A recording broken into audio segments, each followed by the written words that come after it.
সুপ্রিয় দর্শক শ্রোতা ভাই বোন, 40 দিনের বেশি যদি কেউ নাভির নিচের লোম পরিষ্কার না করেন তাহলে সেক্ষেত্রে তার সালাত কবুল হবে না, তার নামাজ হবে না। এরকম একটি মাসআলা আমাদের সমাজে প্রচলিত আছে। কোরআন হাদিসের আলোকে এটি কতটা সঠিক আমরা সে বিষয়ে জানার চেষ্টা করব। প্রথম কথা হলো, হাত পায়ের নখ ছোট করা, গোপ ছাঁটা ছোট করা, বগল এবং নাভির নিচের পশম পরিষ্কার করা, এটাকে চেঁচে ফেলা, এটি সকল নবী রাসূলগণের প্রতি আল্লাহ রাব্বুল আলামিনের পক্ষ থেকে আরোপিত কমন একটি বিধান ছিল।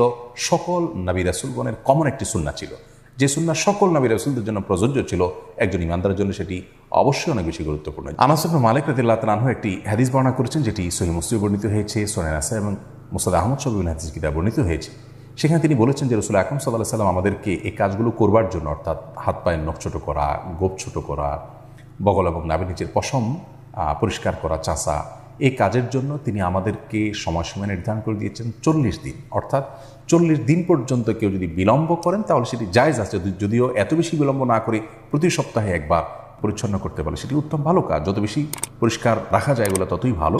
কিন্তু যদি কেউ বিলম্ব করতে চান তাহলে সেক্ষেত্রে তিনি এগুলো না চেষে না কেটে সর্বোচ্চ 40 দিন পর্যন্ত থাকতে পারবেন। 40 দিনের পর যদি তিনি না কেটে থাকেন তাহলে সেটি তার জন্য গুনাহের কারণ হবে। সে কারণে তিনি আল্লাহর কাছে পাপী হিসাবে বিবেচিত হবেন।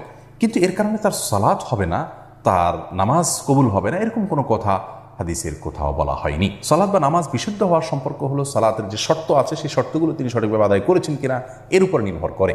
যার কারণে সালাতের শর্ত যদি সঠিকভাবে আদায় করে থাকেন, ফরজগুলো সঠিকভাবে আদায় করে থাকেন, তাহলে সালাত বিশুদ্ধ হবে। যদিও তার নাভির নিচের লোম তিনি অপরিষ্কার রাখেন, নখ বড় রাখেন, এগুলো করা সত্ত্বেও তার সালাত আদায় হয়ে যাবে। কিন্তু এগুলোকে তিনি বড় রাখবার কারণে, ছোট না করার কারণে, সময়মতো না চাষবার কারণে, 40 দিনে বেশি অপরিচ্ছন্ন রাখবার কারণে তিনি একটি গুনাহে লিপ্ত হলেন, সেটি সম্পূর্ণ ভিন্ন বিষয়। আল্লাহ রাব্বুল আলামিন আমাদের সকলকে সব ক্ষেত্রে রাসূল আকরাম সাল্লাল্লাহু আলাইহি ওয়াসাল্লামের সমস্ত দিক নির্দেশনাগুলোকে মেনে চলার তৌফিক দান করুন।